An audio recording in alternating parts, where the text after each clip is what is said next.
Hi, my name is Rochelle Harding, and I am the program manager at Verde for the Home Garden Program.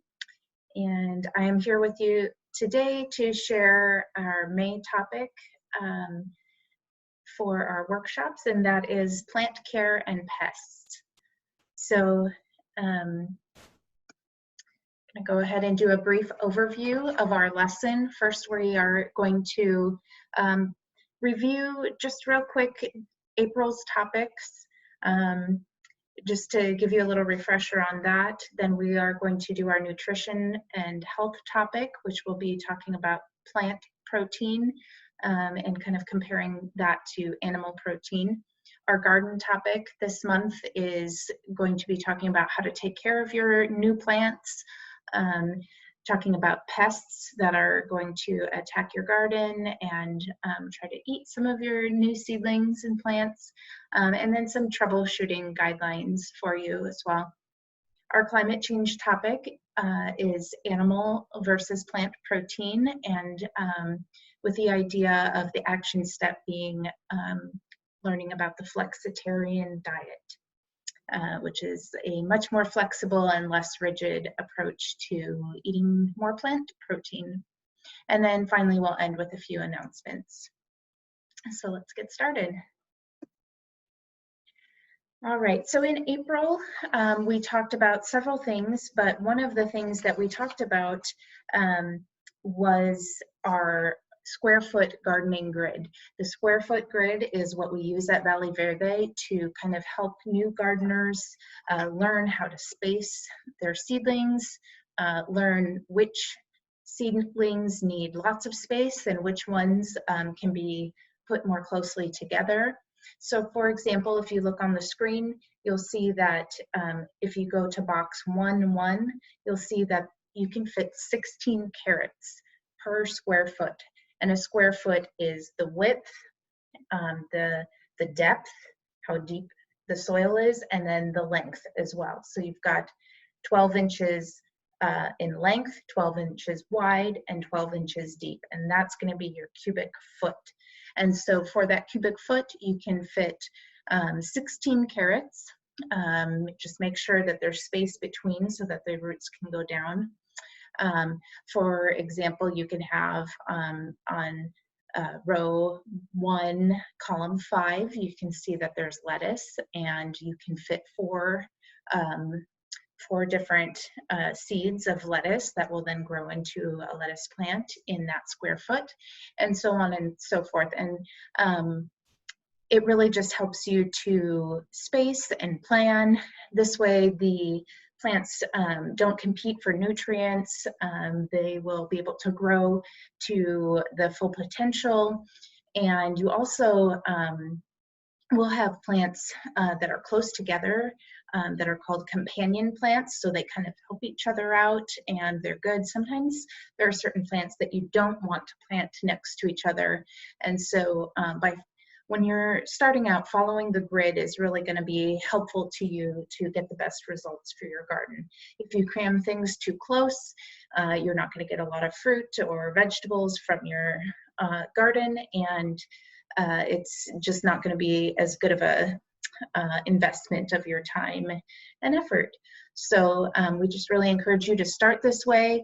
Once you get the hang of it, for future planting seasons, you know, can feel free to adjust and, you know, tweak according to your needs and maybe the soil, the light, the space, and all that. We also talked last month about the many benefits of gardening, especially community gardening, and several categories of benefits. So for example, the cognitive or mental benefits of gardening include improved concentration, improved memory. You have a longer attention span for people who do regular gardening. Physical benefits, you're just in general going to have a lower weight. You are going to have decreased stress, improved fine motor skills, decreased heart issues, blood pressure. So all of these things, as well as social benefits, just feeling teamwork if you're working in a community garden, collaboration. And they've also seen in studies just reduced stress and anger overall creates more positive relationships, even if it's just the garden in your backyard at your home. So those are some of the things we talked about. And finally, for our climate change step last month, we talked about our carbon footprint, which is basically all the things that we do, whether transportation or heating our homes or buying goods and consuming things. It's basically the amount of impact that these activities have on our earth, how much carbon dioxide and carbon monoxide that we are putting out into the environment. And all of these things have an effect on our ecosystem, whether it be increasing the temperature, melting the ice caps in our glaciers, or you know, the sea life that is being affected and dying as a result of the temperatures in the ocean warming, deforestation, that type of thing. So we talked about simple ways for us to reduce our carbon footprint, and you know, it doesn't mean that you have to go buy an electric car.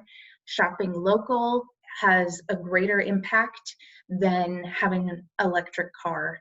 And the reason for this is if you're on Amazon and you're buying a whole bunch of different things, and you order something that was manufactured in China, all of the impact of the shipping, so whatever ship, plane, train brought it to wherever you live, all of the smog, emissions, carbon dioxide that goes into the environment is attributed to that purchase. And you actually have a smaller impact if you shop local and drive a regular car that is not electric. If you have the means, by all means, you know, go for the electric car. That's definitely the way of the future, but they are still very expensive. So those of us who can't afford one can do other things like shopping local and growing our own food to reduce our carbon footprint. And all of these things are really important because they're going to impact your children, my children, and future generations are going to be living in the effects of the choices that we make today. So we can all do our part to ensure that our planet can be healthy and sustainable for the future. All right, our nutrition topic, as we talked about, as I mentioned earlier, is protein. And so we're going to talk about plant protein and animal-based protein. I want to encourage you, for those of you in our program, we have emailed you a link to our handouts. And so one of the handouts is titled Protein. And this handout, it was made by the FDA, the U.S. Food and Drug Administration. And so this is just going to give us a brief lesson on what proteins are. And so pull this out and have this ready, and we'll review some things on there. I want you to look at the screen real quick, where you can see on the left side we have the plant-based protein, and on the right side we have the animal-based protein. Now, animal-based proteins are generally higher in protein, and they are complete proteins, which means that they have all the 8 essential amino acids. So let me quick get my notes here. So protein is essential to our diet as humans. Protein is made up of smaller units called amino acids. There are 20 types of amino acids, 8 of which are considered essential amino acids, meaning we must ingest or eat foods that contain these amino acids because our body cannot make them on its own. Protein helps our body function provides energy, and is especially critical during childhood, adolescence, and pregnancy. Protein helps our body build and repair cells. It helps us clot blood when we're injured, assist in our immune system response, and is important for vision and the production of hormones, antibodies, and enzymes. So let's take a look at this protein handout, and we'll read the differences between complete, incomplete, complementary proteins. And most Americans do eat too much animal protein. We're not really struggling. There are different places of the world where protein is more of a concern, but in the US we eat quite a bit of meat and animal products. However, we do not eat enough plant proteins and plant foods in our diet. So that's something that we'd like to challenge you to increase. And when we eat plant protein, one of the many benefits is that we are not ingesting the fats that are saturated, that are very unhealthy in animal meat and products. So there's this fat that's in animal products that's going to clog our arteries and increase our cholesterol and blood pressure and that type of thing. So when you're getting plant protein, you are not at risk for those things because they don't contain that type of fat. So I want you to take a look at this chart real quick on the screen. You can see, you know, chickpeas, also called garbanzo beans, they have 7 grams of protein. Oats have 11 grams.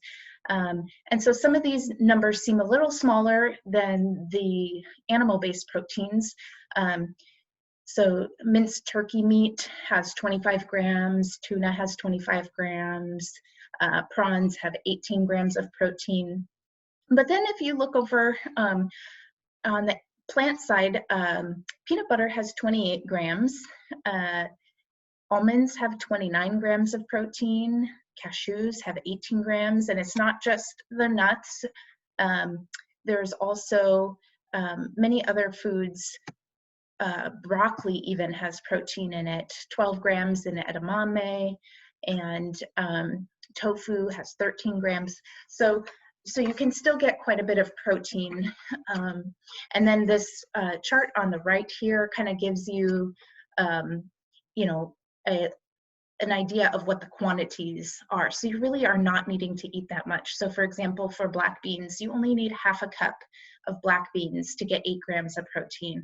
And so if you are concerned about getting enough protein by eating a more plant-based diet, you really don't need to be concerned. There are plenty of ways to get the proteins you need. Looking at the next slide here, let's see, let's move on. Okay, so as I said, there are 20 types of amino acids and 8 are considered essential amino acids. So these are going to be the complete proteins. At the bottom left-hand side of your screen, you can see the green circles say complete, and then the orange circles are the incomplete proteins. And many of the vegetable proteins by themselves are going to be incomplete proteins. So they are not going to have all 8 essential amino acids that your body needs. However, when you combine 2 different plant-based proteins together, they can create a complete protein. So you're kind of adding the 2 pieces together and it will create a complete protein. So an example, black beans and whole grain rice, when eaten separate, they're incomplete proteins, but when eaten together as a meal, you're getting the complete protein. And so knowing what to pair with what is really important when you're trying to increase your plant-based protein and make sure that you get all the essential amino acids that your body needs to have energy and to repair itself, and especially those critical times of growth, you know, adolescence, pregnancy, and that type of times in your life where you really need those extra proteins for building new cells. All right. This chart on the right also gives you specific gram numbers for protein for many common vegetables. So we've got the iceberg lettuce, leaf lettuce, mushrooms, onions, potatoes, asparagus, and you can just go over on the chart and look down and see how many grams per serving. And it will tell you, it's in kind of small handwriting or print, what quantifies. So like 2 medium carrots or 2 medium stalks of celery is going to be your serving. And then if you follow the column over, it'll tell you how much protein. Also, as you can see, the chart on the top left-hand side here is given the grams of protein that are needed per day for different age demographics and for males and females. So, so obviously young children are going to need the least amount, and older men are actually, all men pretty much are going to need the highest amount. Boys, teenage boys are going to be the second highest group who need the most protein, followed by adult females. So females over 14 years old are going to need the third highest, and then down to children. And the chart underneath that gives you ounces. And so kind of depending on how you cook and how you measure your intake, you can look at the grams of protein if that is helpful for you when you're reading nutrition labels or kind of planning your meals, or if the ounces are more helpful. I wanted to give you a couple options there to kind of make it easy for you to figure out what would be a daily requirement for your age group. Okay, so moving on, I wanted to talk about your new seedlings that you have, the care for your plants, some beneficial insects, some pests, and troubleshooting ideas for you there. Right.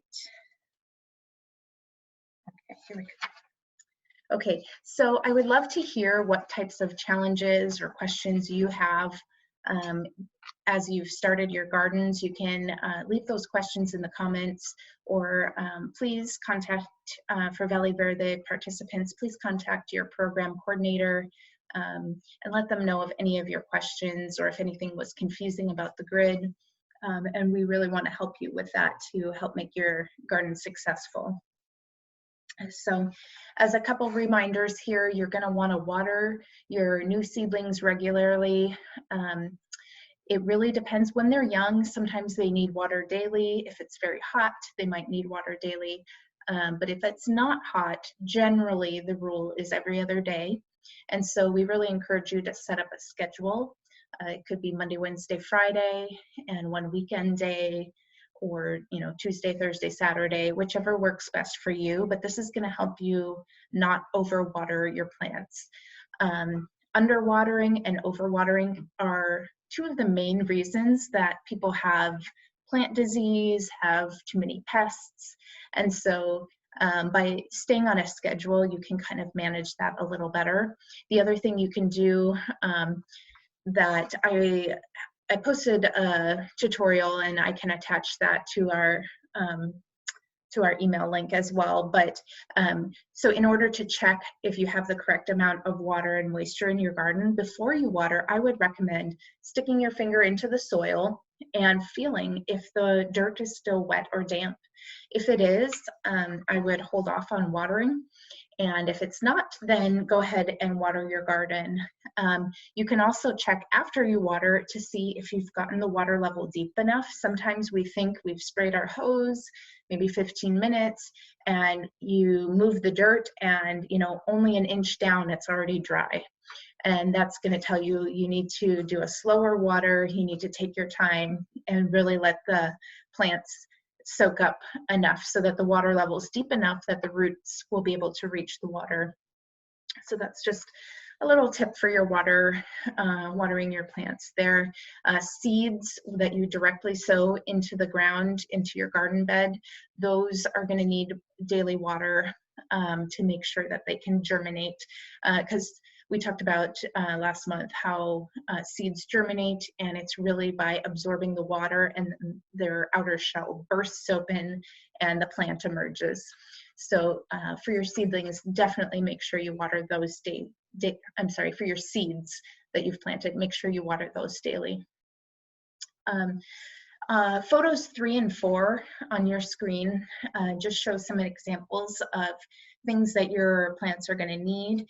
These are simple makeshift trellises. So on photo number 3, we just have a simple wooden sticks or little planks that are just a tack nail attached to each other.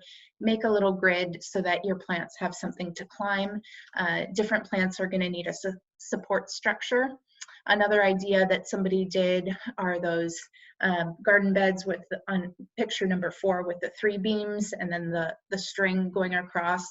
There's also a method where you can do like a teepee of sticks that go up and kind of tie the top with some string, and that provides something for the plants to climb up.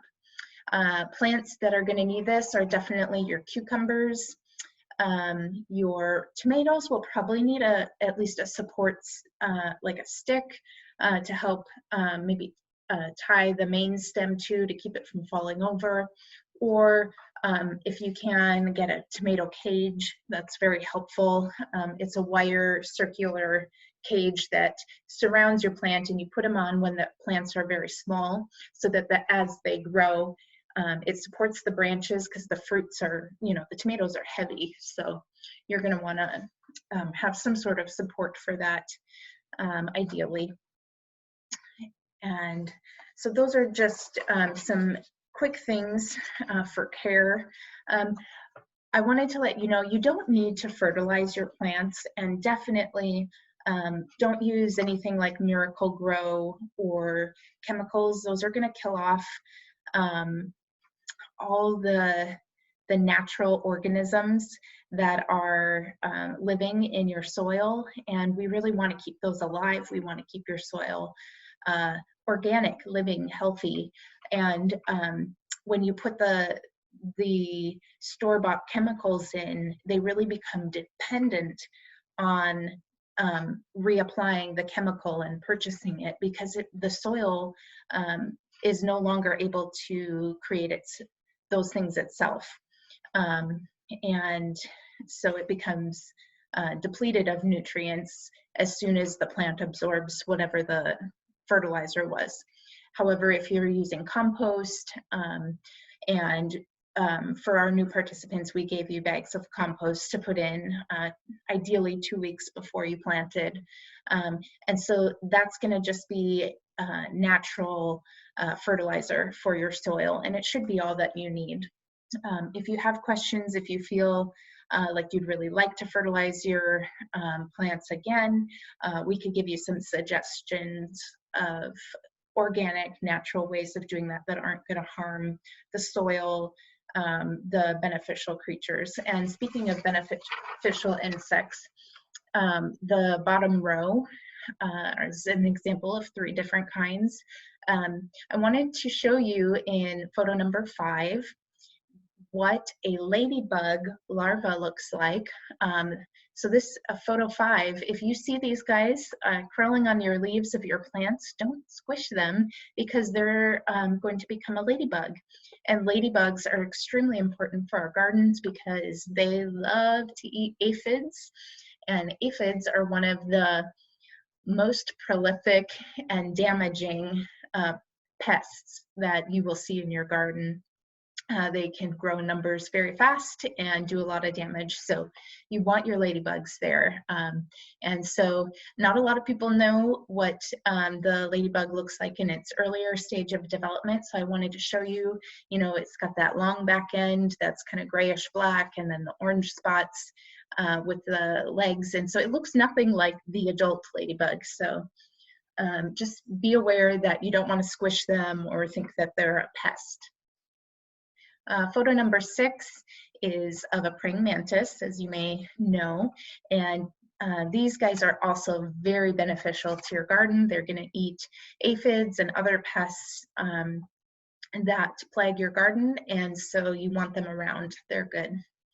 And finally, number 7 is the wasp or yellow jacket.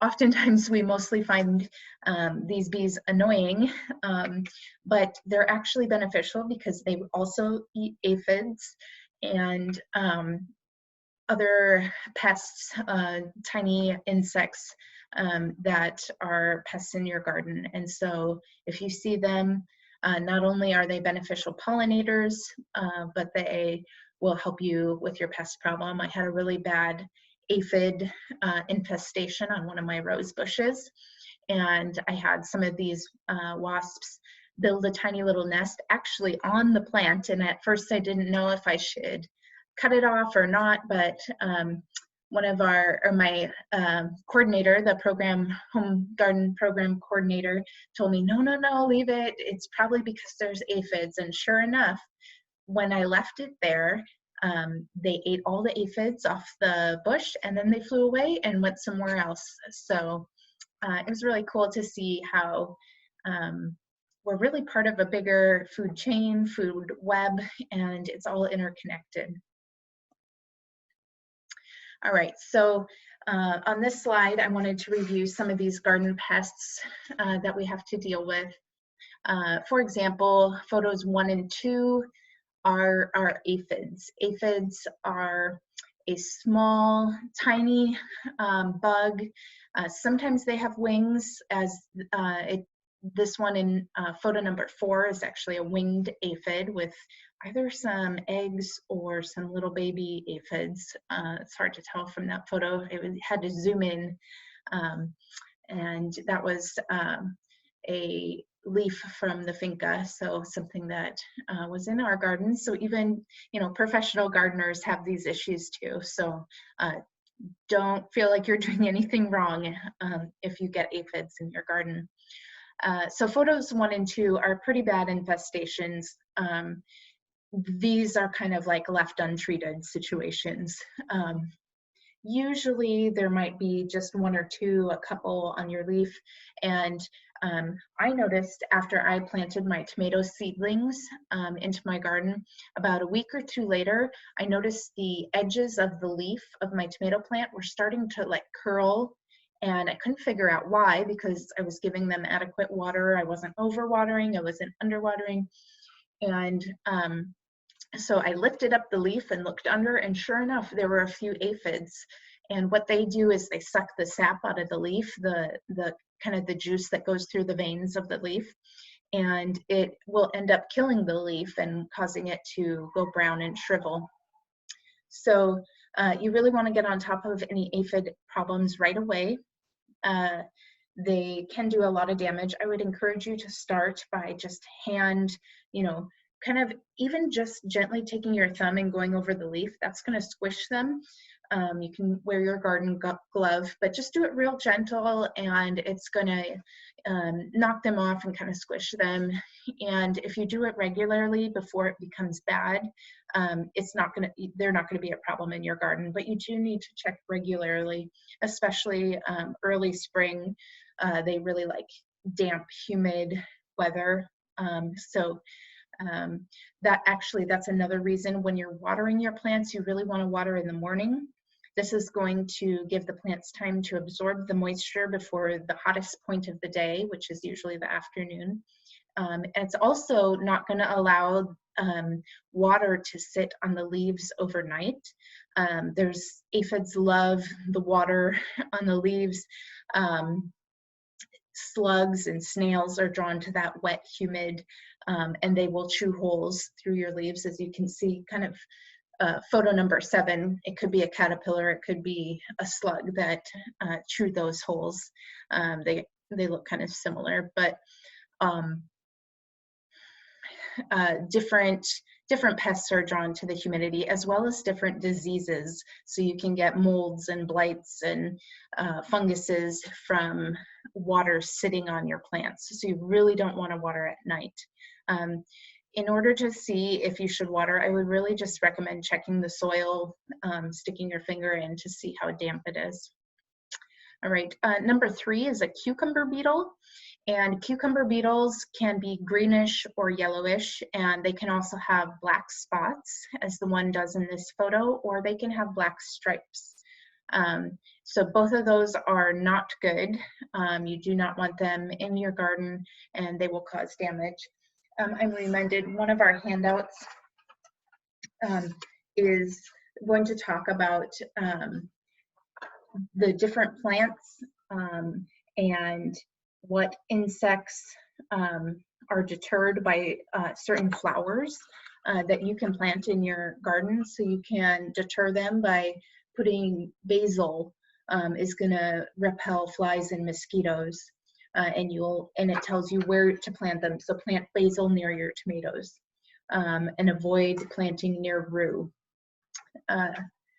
So there's this really good resource here. So I encourage you to use this. There's lots of natural ways to repel those critters. Also, I have the spring and summer troubleshooting guide. This was in your email attachment for those of you in our program, and there's a lot of good resources. It'll tell you the name of the vegetable, how to water it, if it needs a support system, common diseases for the plant, common pests, and then remedies that you can do. So really encourage you to print this off if you're able, or at least save it on your computer or on your phone so that you can reference it as needed. Also on that sheet at the very end has this really great guide that has the name of the pest and a photo of it. So here's an example right there. That is the striped cucumber beetle.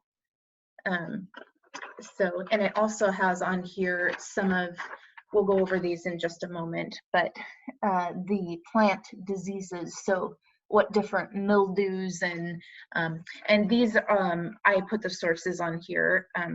They're not my images, but we did link the sources on the handout there. So I just found those helpful guides on the internet. So, and I also wanted to share one other way to deter some of these pests and we talk about this in the handout, but using neem oil. So when you're getting it, I just got this in the mail. I'm super excited. I bought it on Amazon, but I've got neem oil. It's pure, so you want it to be organic, and you want it to be cold pressed. This is going to have the greatest benefit for deterring pests. So neem oil is from a plant, and it's organic. It's a natural pest deterrent. So what you do, all you need is 1.5 teaspoons per quart of water. So what you're going to do is you're going to get your quart spray bottle, or I don't have a quart, I've got a 16 ounce, so I would just do half as much. So instead of 1.5 tablespoons, I'd do 3/4 of a tablespoon of neem oil in here. The rest will be water, and then let's see, then you add a little bit of liquid dish soap. So maybe this says 2 teaspoons. And so the soap is actually going to help the oil and the water not separate because they do that naturally. But the soap is going to help be like an emulsifier, which will help it distribute evenly throughout your spray bottle. So you're going to put it in here, you're going to gently shake it, and then you're going to spray your leaves all around and make sure that you get the top and the bottom. With this oil, it is a little stinky, kind of garlicky maybe smelling, and it's also a little sticky, so try to avoid getting it on your clothes. But this is a really great way. Our home garden coordinator said she uses this all the time. I'm about to use it on my seedlings here at home, and I'll let you know how it goes. But I've gotten really good reviews that neem oil works really well, and it's not going to kill like the bees that are pollinating or the ladybugs that are eating your aphids. So we really don't want to kill the beneficial insects or birds or even the microorganisms in your soil. And so that's why I encourage you to use only non-chemical, non-harming pest deterrents. So no Miracle Grow products at all, because they're not organic. So once again, here's a picture of the name. So Neem Oil, and it's pure cold pressed. Okay, you don't have to get this brand, but this is just the one I found online. And a spray bottle is all you need, and some dish soap. And so that should really take care of the problem. The other cool thing is it also helps prevent a lot of molds and funguses that your plants can get from overwatering or underwatering. And we'll touch on that more on the next slide. I wanted to highlight a couple more things. So photo number 5, that is damage. That leaf came from my garden, but it is damage on a rose bush, but your vegetable seedlings can get the same thing as well. And it's caused by a leaf miner, which is essentially a fly, and it lays its eggs, and the larvae get inside the leaf and basically burrow a tunnel through the leaf, eating the nutrients and eating that part of the leaf, and it causes it to die and be diseased. So if you see that, you want to pinch off the leaf and dispose of it. Do not put it in your compost. Never put any diseased plant clippings into your compost, because it's just going to spread the disease and kill any beneficial organisms that are living in your compost. Moving on, photo number 8. This is an example of spider mites. Photo number 9 is a pill bug or potato bug. There's lots of different names for this, but another pest that's going to cause some damage to your garden. And then number 10, this guy's tricky. The common name is a pincher bug or pincer bug, and they have those big pinchers on the end. It is a myth that they don't really bite you. They're not gonna do anything bad, you know, or hurt you, but they're interesting because they can be beneficial and they can also be harmful. So they do eat aphids and they do eat other pests in your garden. So if you see 1 or 2, I wouldn't worry, but if you see a bunch, if they are really hungry and there aren't a lot of other food sources, they will go after your young seedlings. So they can be a pest as well. One thing I just want to remind you is our gardens are part of a food web, and so some loss is inevitable, and nature usually balances itself out though. So if you end up getting aphids, you're probably going to end up also seeing ladybugs because they want to eat them. And so there is a bit of a balance, and losing some of your harvest is expected each year, and it doesn't mean that you're doing it wrong. It just means that you've got, you know, part of the food web that the critters have found in your vegetables.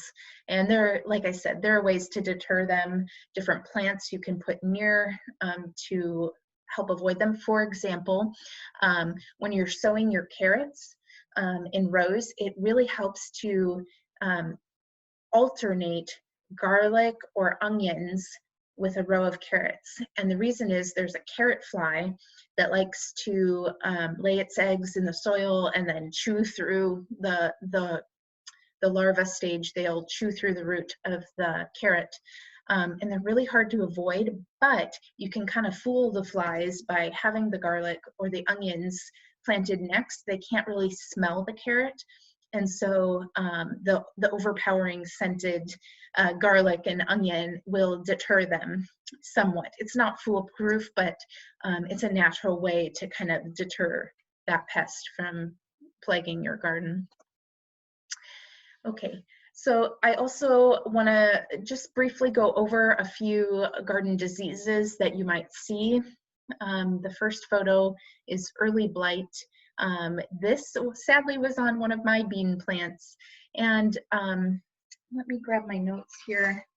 I just want to share with you a little bit about what happens. Okay. Okay, so if you're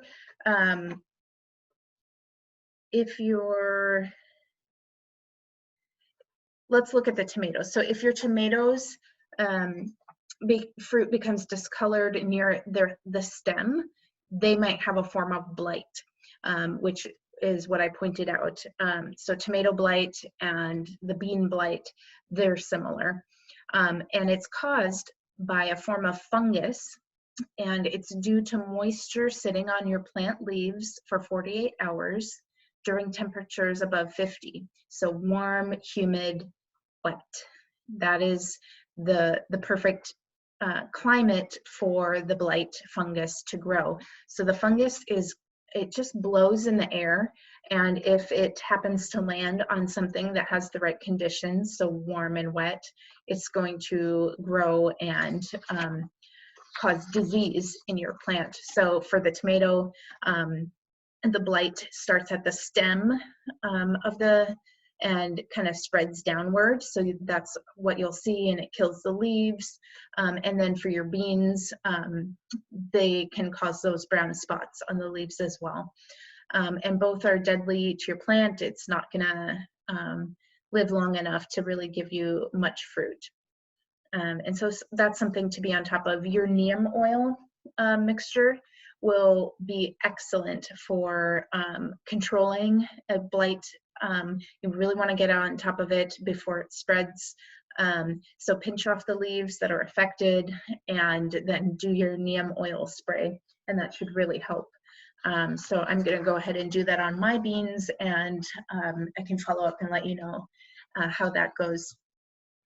All right, the blossom end rot, that photo of the tomatoes that you see in the next picture. So if your tomatoes have dark or discolored spots appearing on the underside of the fruit, your plant likely has blossom end rot, and this is caused by over or under watering your plants. So simply check the moisture levels of the dirt before watering. If it's damp, you can go ahead and water. If it's dry, if it's damp, wait to water. If it's dry, go ahead. And once again, you can use a schedule Monday, Wednesday, Friday to kind of keep you in a rhythm so that you're not overwatering. I found this graphic at the bottom left photo of underwatered, appropriately watered, and overwatered, and what does it look like. So your underwatered plant, it's going to be droopy, and some of the leaves might be yellow, but what it looks like on the overwatered plant is that the tips of the leaves are turning brown and drying up. And what is happening is that the roots are drowning. The roots actually need both water and air. So if they're just submerged in water, they're not getting the air that they need, the oxygen going into the plant. And so it's basically kind of drowning the plant, and it's not getting enough oxygen, which is why the ends of the leaves are dying. So that is something you want to avoid, overwatering. If your plant looks like that, wait a while before you water again.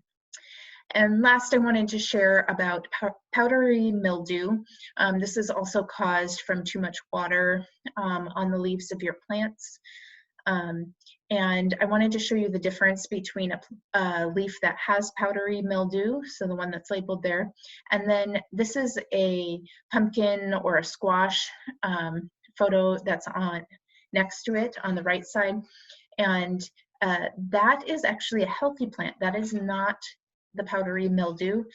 When it's along the veins, it's a variegated variety, meaning the pumpkin or the squash is going to have the speckled pattern on it once it grows, and it's not actually the mildew.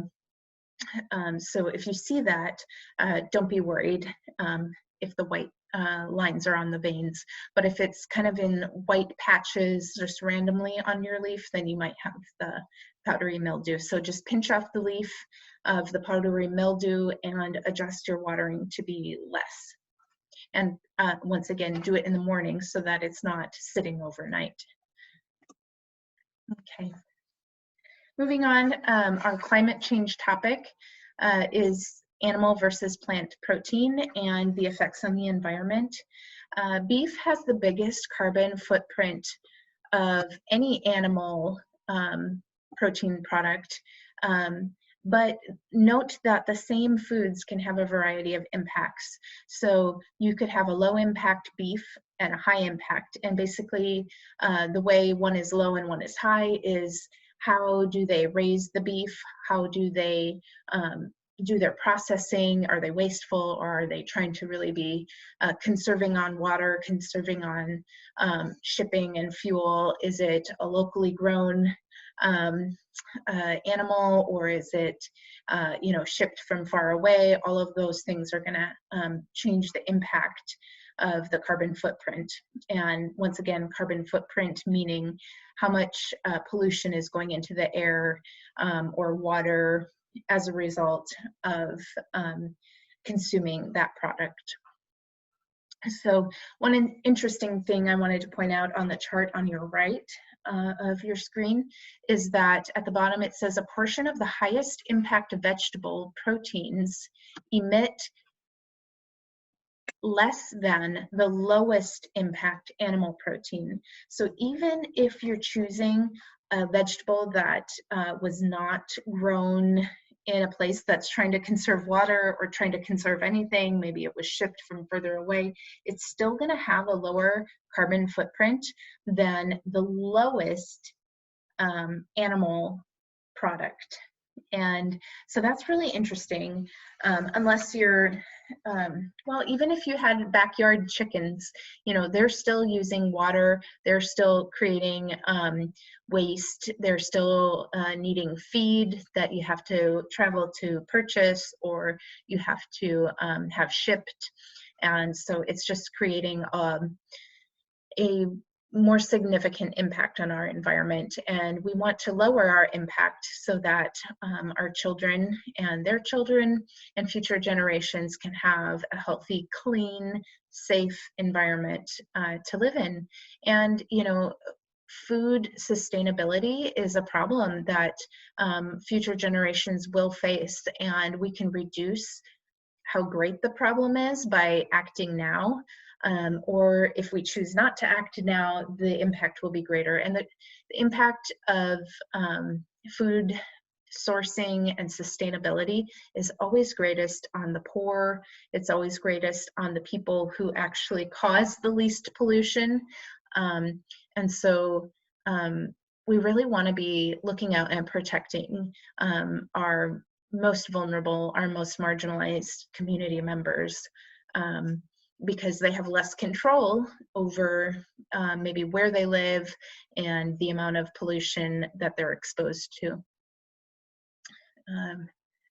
So you can also see the chart on the left is just giving you a basic percentages for how much impact our food industry has, both for animal products and for plant-based products. So a solution to this issue that we'd like to introduce and encourage you to try is called the flexitarian diet. So a flexitarian diet is based on some simple principles. It's not hard to follow, and it's flexible, meaning you don't have to stick to this rigid list of things that you can and cannot eat. So just reading off your screen, the flexitarian diet is based on the following principles. So eating mostly fruits, vegetables, legumes, which will be like your beans, and whole grains.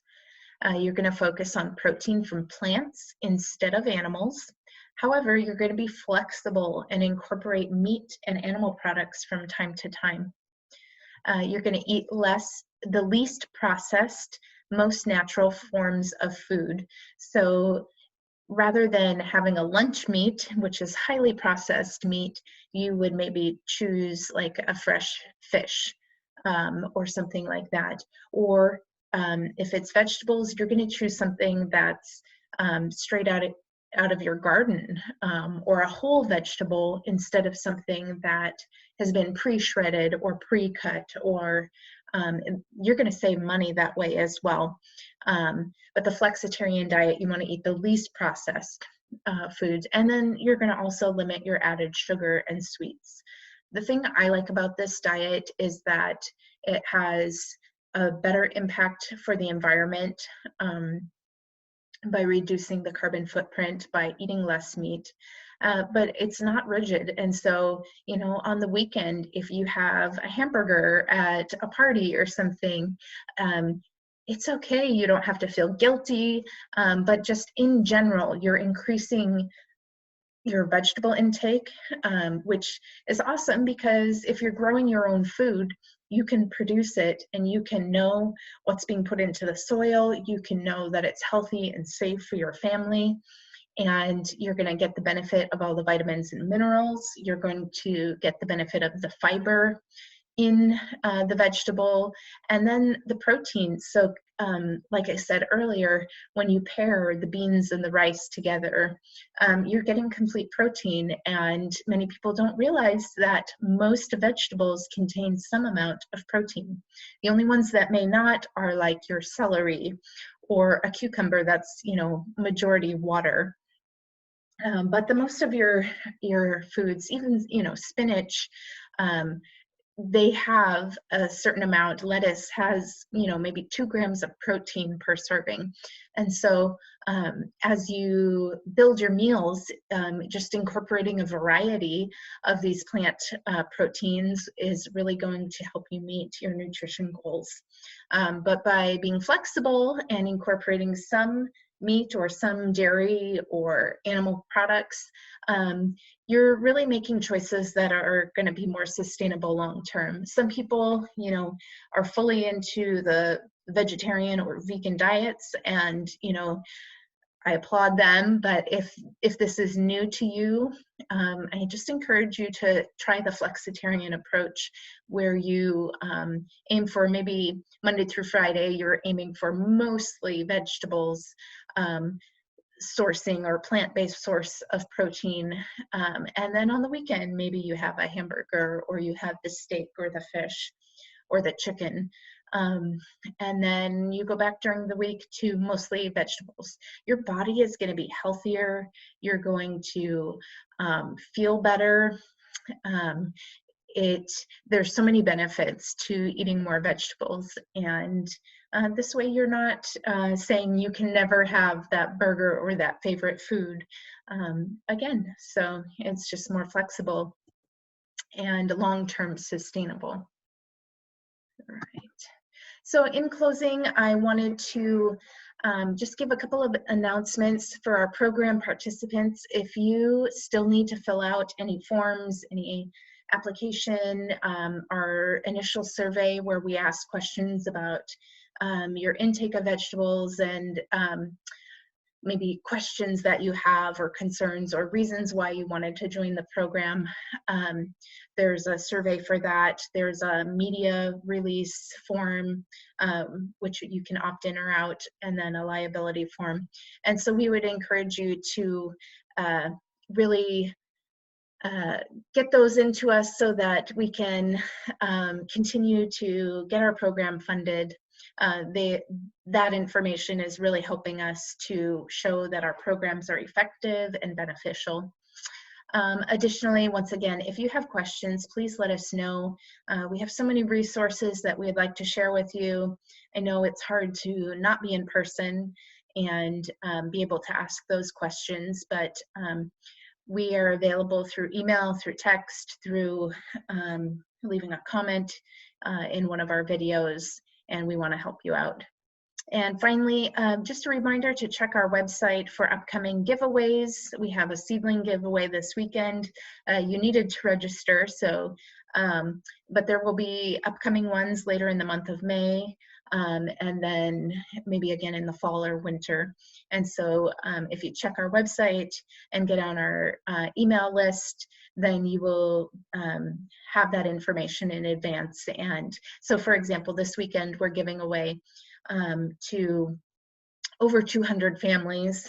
Will be getting 6 different seedlings and a packet of seeds to plant with some instructions and information about the plants that we're giving. And it's all for free. And really, we just want to help increase food security in Santa Clara County and help people feel empowered to make their choices for their wellness and to choose foods that are ethnically preferable. We offer foods for different garden grids for Latino groups, for Vietnamese, for Chinese, variety of different ethnicities. We really try to tailor the foods that we choose to those demographics, because you're more likely to eat something that you know how to cook, that you like the taste of, and we want to have those options available to you. So go ahead and check out our website. It's there on your screen, www.valleyverde.org, and like us and subscribe. Thanks so much.